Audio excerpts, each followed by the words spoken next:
কৃষক ভাইরা আসসালামু আলাইকুম। আমি এখন সালফার সারের কাজ সম্পর্কে আলোচনা করব। সালফার গাছের জন্য একটি অতি গুরুত্বপূর্ণ পুষ্টি উপাদান। এটি একদিকে যেমন গাছের রোগ প্রতিরোধ ক্ষমতা বাড়ায়, অন্যদিকে ফলন বৃদ্ধি করে থাকে। সালফার গাছের এনজাইমকে সক্রিয় করে, ফলে বিভিন্ন রাসায়নিক বিক্রিয়ায় সহায়তা হয়। সালফার নাইট্রোজেন ও ফসফেট সার মাটি থেকে গ্রহণে সহায়তা করে থাকে। এটা প্রোটিন সংশ্লেষণেও কাজ করে।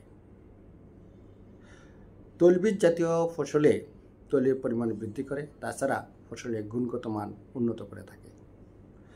এটি ডাল জাতীয় ফসলে এর মূলে নোডিউল সৃষ্টিতে সহায়তা করে থাকে। সালফার সালোক সংশ্লেষণের মাধ্যমে শর্করা তৈরিতে সহায়তা করে। সর্বোপরি সালফার গাছের ফলন বৃদ্ধিতে সহায়তা করে। সালফারের অভাব হলে গাছের কচি পাতা প্রথমে ফ্যাকাশে হয়ে যায়, পরবর্তীতে পুরো গাছ আস্তে আস্তে হলুদ হয়ে যায়। গাছের বৃদ্ধি কমে যায় এবং ফলনও কমে যায়।